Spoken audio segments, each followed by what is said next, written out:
बिस्मिल्लाहिर्रहमानिर्रहीम, अस्सलाम वालेकुम। इस वक्त पाकिस्तान में सबसे बड़ी खबर बनी हुई है APC, ऑपोजिशन की ऑल पार्टीज़ कॉन्फ्रेंस। इसके बारे में एक चीज़ तो पंजाबी में कहते हैं OPC, APC OPC, यानी कुछ होने से पहले ही मामला ख़राब हो गया, क्योंकि मौलाना फजलुर रहमान साहब ने ख़ुद कुछ हमला ही कर दिया ऑल पार्टीज़ कॉन्फ्रेंस पर। बहुत ज़्यादा बरहम हुए, शदीद नाराज़ हुए, और वो वीडियो क्लिप भी अब सोशल मीडिया पर वायरल हो चुका है। आप वो देख सकते हैं, कहीं ना कहीं आपको मिल जाएगा कि बहुत ज़्यादा वो बरहम हुए।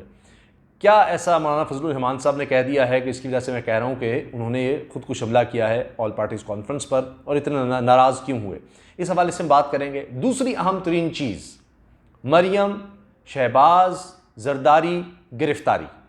जी हाँ, इन 3 लोगों की गिरफ्तारी के इम्कानात बहुत ज़्यादा हैं, और एक पस मंज़र ये भी है ऑल पार्टीज़ कॉन्फ्रेंस का। इस बारे में भी मैं इस वीडियो में आपको बताऊंगा क्या होने वाला है। तीसरी चीज़ जिसका बड़ा चर्चा रहा और सबसे ज़्यादा जिसकी बात हो रही है, वो है मियां नवाज़ शरीफ साहब की तकरीर।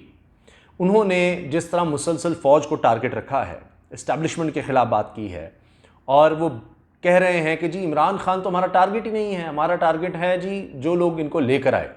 यानी वो इल्ज़ाम फ़ौज पर लगा रहे हैं कि जी हमेशा ये होता रहा, और इलेक्शन से पहले ही डिसाइड कर लिया जाता है हमेशा, और कि जी किसको हुकूमत देनी है। फिर उन्होंने आसिफ गफूर साहब को भी तनकीद का निशाना बनाया, वो डॉन लीग्स के चक्कर में, और lieutenant general retired Asim Salim Bajwa साहब तो ख़ास तौर पर उनके निशाने पर रहे, ख़ास तौर पर। तो इन तीनों हवालों से हम बात करेंगे कि मियां नवाज़ शरीफ साहब अल्ताफ़ हुसैन के नक्शे कदम पर क्यों चल पड़े हैं, और अब इस रास्ते पर चलने का अंजाम क्या होगा। पहली चीज़, पहले बात कर लेते हैं मौलाना फजलुर रहमान साहब की। हुआ ये कि जब मौलाना फजलुर रहमान साहब की तकरीर की बारी आई, तो जो भी मीडिया हैंडल कर रहे थे पाकिस्तान पीपल्स पार्टी की तरफ, मुस्लिम नून की तरफ से, तो ये लगा कि शहरी रहमान साहिबा इसकी इंचार्ज थी पीपल्स पार्टी की तरफ से, नून की तरफ से मरीम औरंगज़ेब साहिबा। तो मौलाना साहब की जो स्पीच थी, तकरीर थी, खिताब था जनाब यहाँ APC में, उसको लाइव चलाना ही बंद कर दिया। लाइव नहीं चल रहा था। पहले आपने देखा जितने भी टेलीविज़न चैनल्स ने कट किया है, पाकिस्तान के तमाम चैनल्स ने दिखाया है नवाज़ शरीफ का खिताब या APC की सारी कार्रवाई, लेकिन वो लिए उन्होंने पीपल्स पार्टी और नून लीग के सोशल मीडिया विंग से, वो लोग वो स्पीच चला रहे थे और वहीं से उन्होंने ली। तो मौलाना साहब की जब बारी आई तो वो बंद ही कर दिया उन्होंने लाइव दिखाना चलाना। इस पर मौलाना फजलुर रहमान साहब सीखपा हो गए, उनका रंग चेहरा सुर्ख, इतना गुस्सा कि कहीं उन्होंने साथ बैठे बिलावल को ही कुछ नहीं कह दिया, या पता नहीं सफ़े नहीं फाड़ दी, इतना गुस्सा। मैंने वो वीडियो देखी है, और वो कहते हैं जी ये अच्छा माइक खुला रह गया, अब वो आवाज़ें भी सारी आ रही हैं, वो कह रहे हैं जी आप हमेशा इस तरह करते हैं, ये क्या बात हुई, मेरी तकरीर क्यों नहीं दिखाई जा रही, क्यों आप इस तरह कर रहे हैं। और आप देखिए कि मरियम नवाज साहब ने ट्वीट भी कर दिया है कि अफसोस मौलाना फजलुर रहमान साहब की तकरीर नहीं दिखाई गई। भाई आप दिखाते तो लोग दिखाते, आपने ही नहीं दिखाई, उनकी बारी इतनी लेट आई और आप लोगों ने दिखाई नहीं तकरीर। आपके अपने कोई अपनी तरजीहात होंगी। बहरहाल आपको तो मेन यही था कि मियां नवाज़ शरीफ साहब की बस तकरीर हो जाए। तो खैर, अब मौलाना साहब ने इससे आगे ये कहा कि जी आप हमेशा हमारे साथ इस तरह करते हैं, क्यों नहीं हमारी दिखा रहे। तो फिर बिलावल कहते हैं कि जी वो मैंने शहरी से और मरियम को बुला के पूछा है, मरियम औरंगज़ेब को, कि क्या है वो। तो थोड़ी देर बाद आ जाती हैं फ़ौरन शहरी रहमान साहब और कहती हैं जी मौलाना साहब को कि जी वो आपके लोगों ने कहा था कि आप अपनी स्पीच लाइव नहीं दिखाना चाहते। तो इस पर और वो गुस्सा हो जाते हैं। फजलुर रहमान साहब कहते हैं किसने कहा, हमने कब कहा, ऐसी कोई बात थी, कोई ऐसा नहीं हुआ, आप लोग ऐसे ही करते हैं। तो फिर महमूद चकज़ई साहब साथ बैठे हैं बाएं तरफ, फजलुर रहमान साहब को बार बार कहते हैं चले छोड़ें, करें ये वो। अच्छा, इतने में माइक ऑफ कर देते हैं बिलावल साहब, और फिर वो कोई मेरा ख्याल है मोबाइल लाया जाता है, उनको दिखाया जाता है कि जी अब आपकी लाइव दिखा रहे हैं हम अपने सोशल मीडिया पर, तो कम से कम लाइव दिखा रहे हैं। लेकिन तब तक बहुत देर हो चुकी थी। खैर, फिर फजलुर रहमान साहब बड़े गुस्से में हैं, ऐनक लगाई हुई है, हाथ में पर्चा तो है लेकिन लगता है कि वो पर्चे के बगैर ही उन्होंने चढ़ाई कर दी। उन्होंने कहा कि आप हमेशा इस तरह करते हैं, और अब ये बहुत हो गया, ये ड्रामेबाजी, और अब ये नहीं चलेगा, आप लिख कर दें, अब जो भी करना है लिख कर दें, यहाँ से जब निकलें तो लिख कर बात हो, ताकि हम लोगों को दिखा सकें कि इस दफ़ा आपने ये डिसाइड किया है, ज़ुबानी कलामी अब नहीं चलेगा, आप हमेशा बात से फिर जाते हैं, हमें आगे लगा देते हैं। फजलुर रहमान साहब कह रहे हैं कि आप हमें आगे लगा कर और उसके बाद ख़ुद मसलतों का शिकार होकर पीछे से निकल जाते हैं, उस तरह काम नहीं करते जिस तरह, यानी उनकी मुराद ये थी कि भाई हमने धरना दिया और आपने उस तरह साथ नहीं दिया वगैरह वगैरह। तो अब वो कह रहे हैं जी सिंध हुकूमत तहलील करने का फ़ैसला करें, फौरी, अभी करें, अभी बिलावल बैठे हुए हैं, जरदारी सब लाइन पर हैं, तो ये ख़त्म करें, इस्तीफ़े दें, सिंध हुकूमत तहलील ख़त्म, सिंध से निकलें, पीपल्स पार्टी ये करे, ये वो डिमांड कर रहे हैं। तो यहीं से आप अंदाज़ा लगा लें APC OPC। अच्छा, यानी पंजाबी में OPC का मतलब है कि वो गिर गई जाकर, वो गिर गई तो कुछ नहीं बना। यानी अब जब हम इत्तेहादी ही इस तरह करेंगे तो क्या होगा। अब वो कहते हैं कि जी कोई आप अपने ही इत्तेहादियों को नाराज़ कर देते हैं, ऑपोजिशन में जो इत्तेहादी हैं उनको, तो कैसे बात बनेगी। ये फजलुर रहमान साहब कह रहे हैं। तो यही आप देख लें कि फिर एक दफ़ा APC में इतनी बड़ी दरार पड़ गई है। इससे पहले भी एक दफ़ा हुआ था कि शदीद जुमलों का तबादला हुआ था बिलावल भुट्टो जरदारी और फजलुर रहमान साहब के दरमियान मज़हब कार्ड के हवाले से। बिलावल ने कहा जी ये नहीं मैं होने दूंगा, फजलुर रहमान साहब ने तो होके रहेगा। तो ऐसे लगा था पता नहीं क्या हो जाएगा, बड़ी मुश्किल से फिर बीच बचाव करवाया गया था उस वक्त भी। तो एक दफ़ा फिर ऐसी ही सूरत हाल हुई है। अच्छा, अब अगली चीज़ पर आ जाते हैं जी। मरियम साहिबा की गिरफ़्तारी के बहुत ज़्यादा इम्कानात हैं और वो जाना तो बाहर चाहती थी, लेकिन अब लगता है कि लेने के देने पड़ गए हैं। शहबाज शरीफ साहब की गिरफ्तारी के भी इम्कानात बढ़ गए हैं और जरदारी साहब के भी। जरदारी साहब तो कह रहे हैं कि पहला बंदा मैं ही हूँगा जो गिरफ्तार हूँगा। उन्होंने यहाँ पर ऑनलाइन जो खिताब किया है उसमें ये कहा है कि पहला आदमी मैं ही हूँगा जो गिरफ्तार होगा।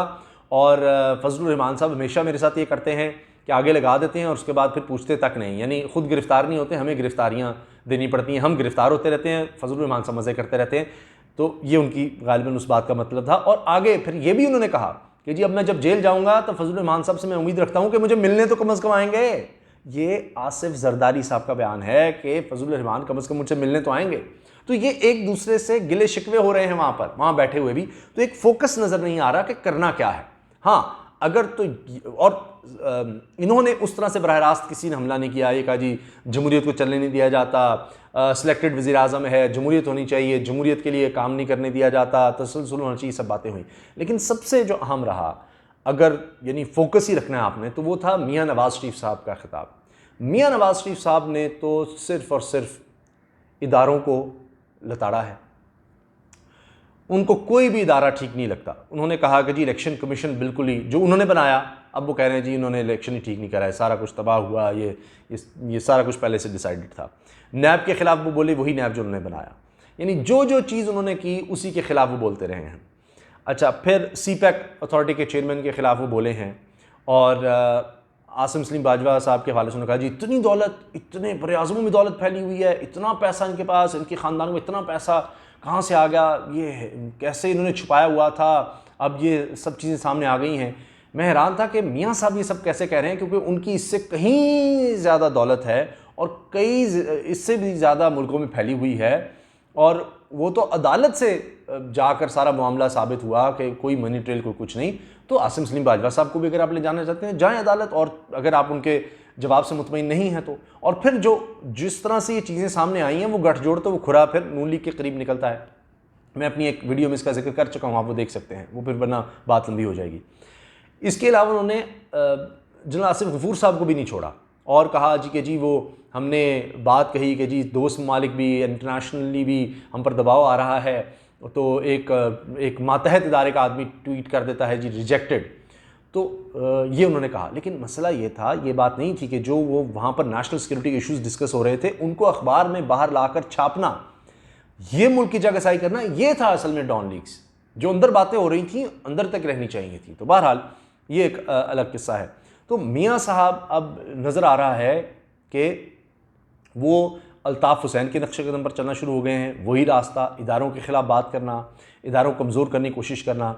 मियाँ नवाज़ शरीफ साहब ने तो फिर अब दोबारा से अदालत पर हमला कर दिया है कि जी ये क्या हो रहा है, तकसीम किया जाता है, सियासतदानों को धमकाया जाता है, अब जजेस के साथ इस तरह हो रहा है, शौकत सिद्दीकी और जस्टिस काजी फ़ाइज़ा के साथ क्या हो रहा है। तो वो तो ऐसे पोर्ट्रे करें जैसे जस्टिस काजी फ़ाइज़ा साहब और शौकत सिद्दीकी ये नून लीग के जजेज़ हैं, क्योंकि बाकी इतने जजेस, दर्जनों जजेस हैं आला अदलिया के, उनको वो किसी के हाथ में नहीं ला रहे, सिर्फ उनके नज़दीक यही जजेस हैं। और उन्होंने कहा कि ये जी इंतकाम और ये सब, यानी बाकी जो भी फैसले हो रहे हैं सारे जजेस बैठे हैं वो गलत हैं और वो गलत फैसले कर रहे हैं, यानी पूरे इदारे के ख़िलाफ़ ही बोल पड़े हैं, सुप्रीम कोर्ट के ख़िलाफ़, आला अदलिया के ख़िलाफ़। ये वही काम है जो इन्होंने पहले भी किया था और सुप्रीम कोर्ट पर जब हमला किया था तो अलग बेंचेस बनाने की इन्होंने कोशिश की थी, सुप्रीम कोर्ट के कुछ जजेस को डिवाइड इन्होंने किया था। वो इसी तरह से कन्फ्यूजन फैलाकर दोबारा से डिवाइड पैदा करने की कोशिश कर रहे हैं। अब एक ट्वीट आता है कि जनाब बलूचिस्तान हुकूमत सदन कमांड ने गिराई। एक शख्स ने ट्वीट किया और इसको मरियम नवाज साहिबा ने रीट्वीट किया है। अब ये बराह रास्त फौज पर अटैक है, जबकि ये सबको पता है कि बलूचिस्तान हुकूमत जहां नून लीग की थी, जब वो गिरी तो उसका क्रेडिट जरदारी साहब ने लिया था कि देखिए हमने नून लीग की हुकूमत गिरा दी है।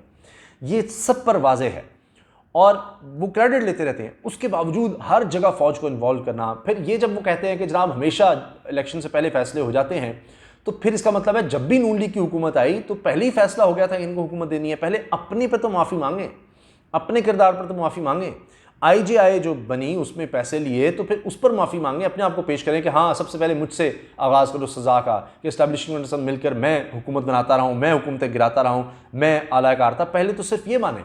हर दफ़ा जब हुकूमत मिल जाती है सब कुछ ठीक हो जाता है, जब इक़्तिदार जाता है तो फिर वो ऑन ऑफ वाला सिलसिला हो जाता है, नज़रियाती हो जाते हैं। तो जब हुकूमत नज़र आते हुए तो फिर ठीक हो जाते हैं, फिर वापस जाते हैं अपोजिशन में तो फिर इनको मसला हो जाता है। तो खुदारा ये मुल्क हम सबका है, इसके इदारों को कमज़ोर करने की साजिश मत करें। ये किसी भी तरह से मुल्क के फ़ायदे में नहीं है और इस तरह से तो मामलात हल नहीं होंगे। अब मियाँ साहब अब क्यों ये तकरीर कर रहे हैं दोबारा? पहले भी ये जब वज़ारत उज़्मा से हटाए गए थे इन्होंने इसी तरह का बयानिया अपनाया, और माजी में भी जब भी इनसे इक़्तिदार चुनता है तब ये इस तरह की तकरीरें करते हैं। तो अब दोबारा ये किस तरह से सेहतमंद नज़र आ रहे थे, बिल्कुल ठीक ठाक चल फिर रहे हैं, शाश बशाश, वो बीमारी वाला तो मामला ही ख़त्म होता नज़र आ रहा है। अब इस्लामाबाद हाई कोर्ट में भी ये बात हुई जब इनके वारंट गिरफ्तारी जारी किए गए हैं, ये तो कभी हॉस्पिटल गए ही नहीं, इलाज के लिए कभी हॉस्पिटल में एडमिट हुए ही नहीं। तो एक शख्स जो यानी इतना उसकी सेहत इजाज़त देती है कि उसको हॉस्पिटल जाने की ज़रूरत ही नहीं है, तो वो क्यों अदालत का सामना नहीं कर सकता? तो ये भी चीज़ एक चीज़ बड़े वाज़ेह तौर पर आज की इस APC से मियाँ साहब की सबसे लंबी तकरीर उनकी थी, उससे ये चीज़ वाज़ेह हो गई।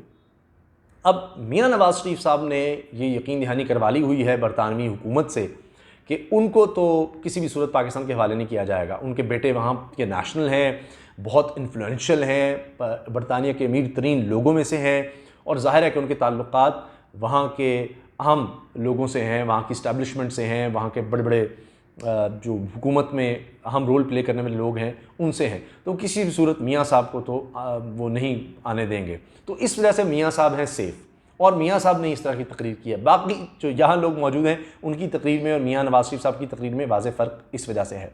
APC का कुछ नहीं बनेगा। माजी में भी आपने देख लिया, इस तरह APC हुई, धरना हुआ, सब कुछ हुआ, तब कुछ नहीं हो सका। और ये नहीं कि ये जी इमरान खान साहब के इक़्तिदार में होते हुए ऐसा है। जब इमरान खान साहब अपोजिशन में थे उन्होंने भी पाकिस्तान की तारीख़ का तवील तीन धरना देकर देख लिया था, तब क्या हुआ था। और माजी में भी इस तरह की APCs का इस तरह से कोई नतीजा नहीं निकलता। नतीजा तब निकलता है जब लोग सड़कों पर आने का तैयार हों, बहुत बड़ी मास मूवमेंट हो सके, वो होती नज़र नहीं आ रही। अभी मेन चैलेंजेस क्या थे कि अगर हुकूमत उनमें फ़ेल हो जाती तो कोई ऐसा मोमेंटम शायद बन सकता। सबसे पहली चीज़ थी कोरोना की वबा। उसमें अल्हम्दुलिल्लाह अल्लाह के ताला के फजलो करम से, अल्लाह ताला का ख़ास फजलो करम है कि पाकिस्तान उसमें काफ़ी हद तक महफूज है अब बाकी ममालिक की निस्बत। जिस तरह आप देखें तो WHO की रिपोर्ट्स कह रही हैं, WHO कह रहा है कि पाकिस्तान की कारकर्दगी बड़ी बेहतर है। दूसरी चीज़ है जी मईशत, उसकी वजह से था कि मईशत तबाह हो जाएगी, यही खदशा था और पाकिस्तान बहुत मुश्किल में था वैसे ही। लेकिन उसके बाद एहसास प्रोग्राम के ज़रिए जिस तरह कैश दिया गया, जिस तरह स्मॉल और मीडियम एंटरप्राइज यानी छोटे कारोबारियों के लिए सहूलतें दी गई, और छोटी इंडस्ट्री के लिए कि जी आप लोगों को अगर नहीं निकालेंगे आपको कर्ज़े मिलेंगे, इंटरेस्ट रेट नीचे गिरा दिया गया, बिल जो हैं उनमें सहूलत दी गई बिजली के बिलों में। तो इस सब से वो एक मईशत का पहिया चलता रहा, मतलब उन लोगों के हाथ में पैसा आया, गरीब तरीन लोगों के, वो फिर एक सर्कुलेट होता रहा पैसा, और वो मईशत जो है बिल्कुल तबाह नहीं हुई। अब यह हाल है कि नून लीग की जब हुकूमत गई थी, मैं उस दिन की बात कर रहा हूँ, आखिरी दिन जब नून लीग की हुकूमत गई 2018 में, तो 10 अरब डॉलर के ज़खायर थे पाकिस्तान के पास, ज़र मुबादला के ज़खायर 10 अरब डॉलर। इस वक्त तकरीबन 20 अरब डॉलर है। तो अगर आप देखें तो अब सब लोग ये समझते हैं कि वबा के बाद अब मौका मिला है कि दोबारा कोई रोज़गार की तरफ आएँ, कोई अपनी हालत ज़िंदगी की बेहतर करें। बहुत मुश्किल हालात हैं, महंगाई है, बेरोज़गारी है, इस सब से निकलने के लिए अब वो स्ट्रगल पीरियड में है। और ये भी हमें ज़हन में रखना होगा, कभी भी कोई देहात से इस तरह की मूवमेंट्स नहीं चलती, क्योंकि वहाँ पर उस तरह लोगों की तादाद इकट्ठी करना और फिर वो मीडिया भी और ये सब चीज़ें होती हैं, और फिर उनकी लाइफ ऐसी होती है कि डे टू डे होती है, जानवरों का कौन ख्याल रखेगा, तो वो लोग सड़कों पर आ ही नहीं पाते। शहरों में होता है अगर कोई मूवमेंट बननी है, तो इस तरह की कोई चीज़ नज़र नहीं आ रही, ना ही माजी में नून लीग कर सकी, ना ही अब ऐसा होता नज़र आ रहा है। पीपल्स पार्टी तो सिंध की हुकूमत को छोड़ेगी नहीं, ना ही कोई इस्तीफ़ों की बात नज़र आ रही है। तो अब यानी वो टाइम टाइम फिश वाली बात है। और सबसे ज़्यादा जो मसला हो गया है इस तकरीर से वो शहबाज शरीफ साहब को हो गया है कि एक तरफ वो हर एक को खुश रखने की कोशिश करते हैं, चाहे इस्टेब्लिशमेंट हो, हर किसी को, लेकिन मसला ये है कि नवाज़ शरीफ की तकरीर ने बहुत ही बेड़ा गर्क कर दिया है और इसीलिए वो कहते हैं जी मरीम आकर काम ख़राब करती हैं। अब ये वजह भी है कि मरीम साहब की गिरफ्तारी नज़र आ रही है, वो चाहती थी मैं बाहर जाऊँ, जाने नहीं दिया जा रहा और उन्होंने अपने वालिद को मजबूर किया कि वो ये काम करें। फिर ये भी नज़र आया कि मरीम उस तरह से पार्टी को लीड करने में या शहबाज शरीफ साहब का पत्ता बिल्कुल साफ करने में नाकाम रही, इसीलिए उन्होंने वालिद को कहा कि आप आएँ, और वो उस तरह से मामला नहीं संभाल सकी, उस तरह नहीं चला सकी पार्टी को, तो फिर मियां नवाज शरीफ साहब को उनको इन्वॉल्व करना पड़ा है और वो अब फिर आकर उन्हें तकरीर की है। और ये मेरा ख्याल है कि ये ज़्यादा ये है कि अपने पाँव पर ही कुल्हाड़ी मारी है। ना माजी में वो इस तरह की तकरीरों से कुछ हासिल कर सके हैं, ना इस दफ़ा हासिल करेंगे, बल्कि वो और ज़्यादा अपने लिए, अपनी पार्टी के लिए, जो लोग यहाँ पर हैं उनके लिए मुश्किलात पैदा करेंगे। और अब शहबाज शरीफ साहब भी गिरफ़्तार होंगे इसके बाद, ये सारी APC के बाद, लिहाजा उनके लिए मुश्किल होगी। मरीम की गिरफ्तारी का इम्कान है और जरदारी साहब तो खुद कह रहे हैं कि मैं गिरफ्तार होने वाला हूं, क्योंकि सबूत तीनों के खिलाफ ऐसे हैं जो अनडिनाएबल हैं। शहबाज शरीफ साहब के जो मनी लॉन्ड्रिंग वाला मामला नज़र आ रहा है, बाहर से TTs का मामला नज़र आ रहा है, उनके अपने मुलाजमीन के नाम पर ये सारा कुछ होता रहा है, वो सारा डॉक्यूमेंटेड है। मरीम साहबा के केसेस बड़े वाज़े हैं, वो ज़मानत पर हैं। फिर एक और केस उनके खिलाफ बन गया नैब पर हमले का, वो भी मामला ख़राब है।